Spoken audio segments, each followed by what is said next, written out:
마태복음 4장 1절에서 11절입니다. 3절.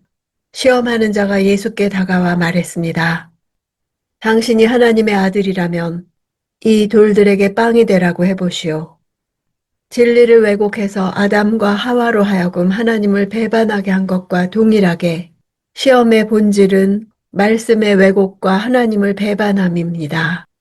만일 당신이 하나님의 아들이라면 이라고 시험 받으실 때 예수님은 이는 내 사랑하는 아들이요 하고 세례 때 들은 말씀을 생각하셨을 것입니다. 첫 번 시험은 육체적 약점을 이용한 것입니다. 사탄은 제일 먼저 먹는 문제, 생존의 문제로 시험했습니다. 생존의 문제가 해결되지 않을 때 우리의 정체성이 흔들릴 것을 잘 알고 있기 때문입니다. 4절. 예수께서 대답하셨습니다. 성경에 기록됐다. 사람이 빵으로만 사는 것이 아니라 하나님의 입에서 나오는 모든 말씀으로 산다. 여기서 빵은 육적인 방법으로 살아가는 모든 것을 대표하는 표현입니다.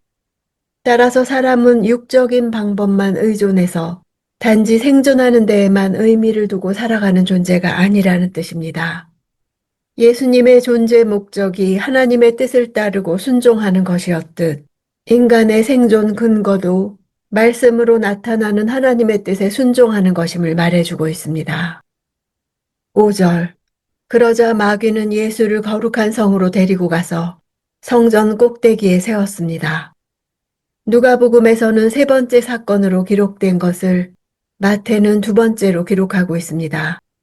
누가는 사건을 시간 순으로 기록한 반면 마태는 주제에 따라 의도적으로 기록했기에 가장 극적인 유혹으로 보이는 것을 마지막에 배치하기 위해 순서를 바꾼 것으로 보입니다. 즉 인간의 육체적 약점을 공략하는 시험과 정신적 허영심을 공략하는 시험, 그리고 영적 신앙적 문제를 제기하는 시험 순으로 배치하려는 마태의 의도가 엿보입니다. 7절. 예수께서 마귀에게 대답하셨습니다. 성경에 또 기록됐다. 주 내 하나님을 시험하지 말라. 예수께서 인용하신 말씀들은 예수님이 신명기를 경건하게 읽고 공부하셨다는 것을 보여줍니다. 세례 때 그분에게 강력하게 임했던 성령님은 그분이 알고 계신 성경을 취하게 해 그 말씀들을 영적 전쟁에 사용하게 하셨습니다. 당시 예루살렘 성전은 유대의 정치, 종교, 문화의 중심부였으며 하나님의 임재의 상징으로서 모든 사람이 주목하고 있던 곳이었습니다. 높이 45m 성전 꼭대기에서 안전하게 뛰어내린다면 단번에 메시아의 표적을 구하는 무리들에게 확실한 표징으로 보였을 것입니다. 사탄은 바로 이런 명예심과 허영심을 자극해서 시험한 것입니다. 희생적 삶을 통해 구속사역을 완성하기보다 사람들의 기대에 부응해서 세상 속에서 영웅적인 삶을 살도록 유혹하고 있는 것입니다. 사탄은 예수님과 하나님과의 관계를 회방하려고 시도합니다. 하나님으로부터의 증명을 요구하는 것은 믿음과 신뢰가 부족함을 보이라는 것입니다. 예수님은 굴복하지 않으셨습니다. 하나님의 능력을 시험하게 하는 죄를 범하지 않겠다고 응하셨습니다. 무언가가 부족하기 때문에 시험이 오는 것은 아닙니다. 가장 좋은 환경인 에덴 동산에서도 인간은 자신의 생각을 하나님의 말씀보다 더 주장했습니다. 예수님이 이 시험을 이기는 길은 하나님이 안 믿어져서 자기 힘으로 뛰어내리고 싶어하는 자아를 하나님의 말씀 아래 두는 것입니다. 8절. 그러자 마귀는 다시 아주 높은 산 꼭대기로 예수를 데리고 가 세상 모든 나라와 그 영광을 보여주었습니다.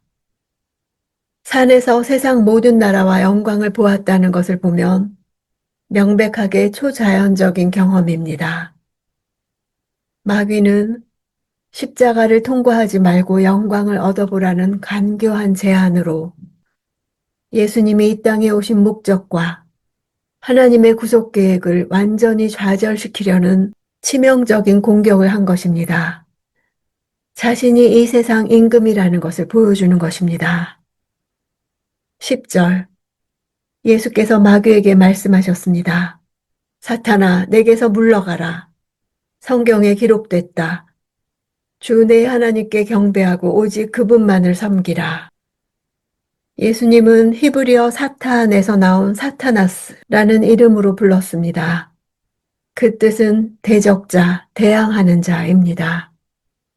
메시아의 구속사역을 대적하는 자에게 예수님은 강하게 명령하셨고, 이에 마귀는 더 이상 유혹할 수 없음을 깨닫고 포기해서 떠나버렸습니다.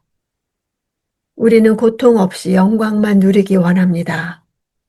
그 마음을 대적하여 거절하는 것이 사탄을 이기는 길입니다.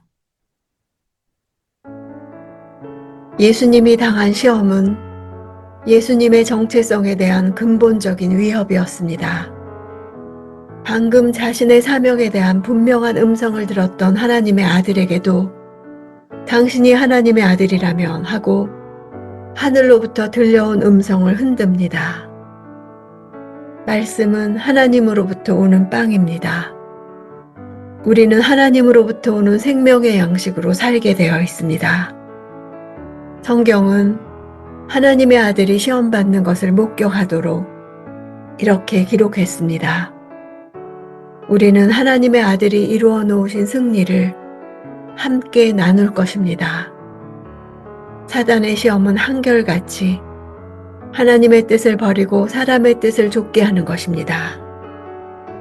오늘 묵상하는 말씀이 내게도 하나님의 자녀라는 정체성을 흔드는 시험을 이길 기록되었으되의 말씀이 되기 원합니다.